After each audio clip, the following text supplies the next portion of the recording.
जब मैं 14 साल का था तब मेरे पेरेंट्स ने हमें एक फैमिली रिसोर्ट में पिकनिक के लिए लेके गए थे। वो एक old school country type resort था। हर बिल्डिंग लकड़े से बनाई गई थी।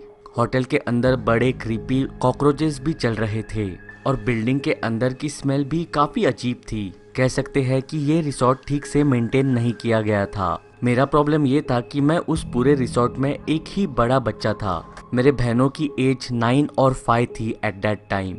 मैंने रिसोर्ट में मेरे एज के बच्चे ढूंढने की कोशिश की, लेकिन it seemed like there are families with younger kids. However कुछ समय बाद मैं एक लड़की से मिला जो कि 15 साल की थी। वो मुझे गेमिंग सेक्शन में मिली। वो मेरी तरफ चल के आई और कहा, हे, हैज इट टर्न्ड आउट कि वो भी अपनी फैमिली के साथ इसी रिसोर्ट में रह रही थी और वो भी इसी बात से परेशान थी कि उसके एज का यहाँ पे कोई भी नहीं था। तो हम दोनों बातें करने लगे, हैंग आउट करने लगे। वो काफी क्यूट थी और स्वीट भी। उसका नाम अदिति था। अगले दिन मैं फिर से उससे मिला। जब मैं पुल के नजदीक से चल रहा था तब उसने मुझे बुलाया और कहा, जंगल में जाके वॉक करते हैं नदी के पास। मैंने भी उससे हाँ कहा और हम दोनों भी जंगल की तरफ चल पड़े। चलते हुए मैं उसे सवाल करने लगा, उसे जानने की कोशिश में।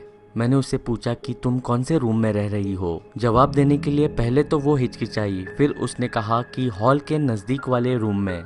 हम नदी के किनारे पे बैठे और मैं कह सकता हूँ कि वो काफी वियर्ड बातें करने लगी थी। वो वियर्ड डार्क स्टफ के बारे में बातें करने लगी थी। मैं सोचने लगा था कि यह लड़की का कोई इश्यू है और तभी ऑल ऑफ अ सडन उसने मुझसे पूछा कि क्या हम तुम्हारे रूम में चल सकते हैं। ये सुनकर मैं लिट अप हुआ। मैं काफी खुश था। मैं एक 14 साल का लड़का था। मेरे मन में काफी एक्साइटमेंट हो रही थी। मैंने उसे जल्दी से कहा हाँ। मैं कुछ ज्यादा ही इमेजिन करने लगा था। जब हम मेरे रूम के नजदीक पहुंचे तब अदिति ने मुझसे दरवाजा खोलने के लिए कार्ड मांगा। मैंने उसे कार्ड दिया and she ran ahead to open the door. कुछ समय के लिए हम मेरे बेड पे बैठे। वो काफी वियर्ड समय था। मुझे पता नहीं चल रहा था कि मुझे कुछ करना चाहिए या फिर मुझे कुछ करना भी है। I was totally confused. फिर उसके बाद अदिति वही डीप डार्क स्टफ के बारे में बातें करने लगी। वो कहने लगी कि कैसे वो एक फैमिली को हेट करती है। उसके कोई भी फ्रेंड्स नहीं है। उसे ब्लड की फीलिंग, ब्लड को हाथ लगाना अच्छा लगता है। I don't know what that meant. फिर अचानक से उसने एक चाकू बाहर निकाला और वो मेरी तरफ देखने लगी। उसने मुझसे कहा कि कभी कभी उसे ऐसा लगता है कि ये चाकू वो खुद पे चलाए या फिर किसी और पे।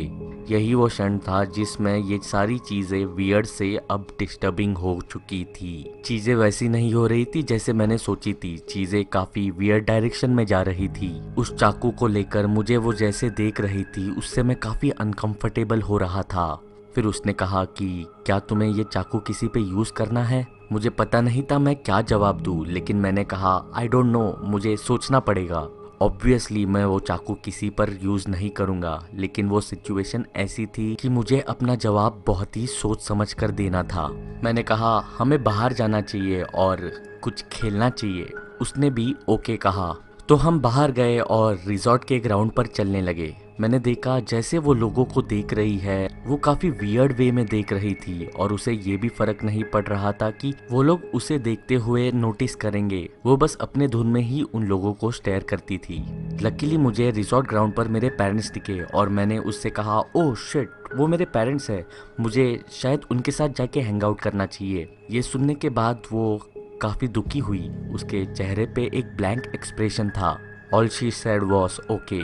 मैंने उससे कहा फिर मिलेंगे और मैं वहां से निकल गया। वो वहीं खड़े रहकर मुझे स्टेयर करती रही। मैं अपने फैमिली के पास गया और पूरी शाम और रात उन्हीं के साथ रहा। मैं सोच रहा था मैं गलती से भी फिर से उस फ्रीकी लड़की से फिर ना मिलूं। उस रात शायद कुछ 9 बजे हम वापस अपने रूम में आए। ये काफी ह्यूज रिसोर्ट था और उसके रूम्स भी काफी बड़े थे। मेरे मॉम डैड का अलग रूम था, मेरे सिस्टर्स के अलग रूम थे और मेरा अलग रूम था। और इन तीनों रूम्स की एंट्री कॉरिडोर से थी और इन तीनों रूम्स को कनेक्ट करता था एक बड़ा सा हॉल। तो हमारे तीनों रूम्स एक दूसरे से हॉल से कनेक्टेड थे। एनीवेज मैं सोने के लिए गया। एटलीस्ट मैं ट्राई कर रहा था सोने के लिए। कुछ आधे घंटे बाद मैंने अपने दरवाजे की खुलने की बीप की आवाज सुनी। फिर मैंने सुना मेरा दरवाजा खुलते हुए और बंद होते हुए। रूम में पूरी तरह अंधेरा था। मुझे कुछ नजर नहीं आ रहा था, पर मुझे थोड़ा बहुत नजर आ रहा था कि दरवाजे के सामने कोई खड़ा है। कौन है वहां पे, मैंने पूछा और मैंने एक फेमिलियर आवाज सुनी, मुझे खून चाहिए। मैं शॉक में बेड पर बैठ गया। मुझे याद आया कि मैंने अदिति से दरवाज़ा खोलने का कार्ड वापस लिया ही नहीं था। ये सब उसने प्लान किया था। वो मेरे बेड की तरफ चलने लगी। उसके हाथ में कुछ तो था। वो चाकू था। उसने वो चाकू लिफ्ट किया और फिर से कहा, मुझे खून चाहिए। Will you help me? मुझे तुमसे कहाँ पर खून मिलेगा? मैं ये सुनकर काफ़ी डर गया था तो मैं चिल्लाने लग गया, लेकिन वो लड़की वहीं पे खड़ी रही। उसने मुझ पे चार्ज नहीं किया, ना ही वो वहाँ से भागी।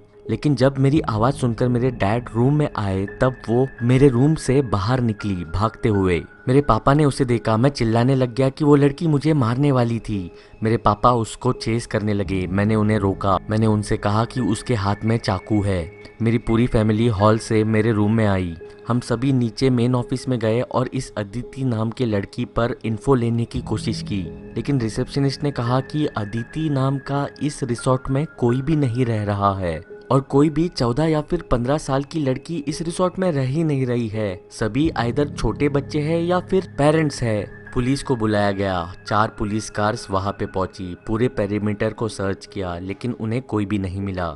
मेरे रूम का की कार्ड लॉक चेंज किया गया। हम वहीं पे रहे। अगले दिन हमारे साथ काफ़ी फैमिलीज उस रिसोर्ट कर छोड़कर चले गए। हमें रिसोर्ट से अगले 2 दिन नहीं रहने के लिए रिफंड भी मिला। वो लड़की कौन थी मुझे आज तक पता नहीं चला।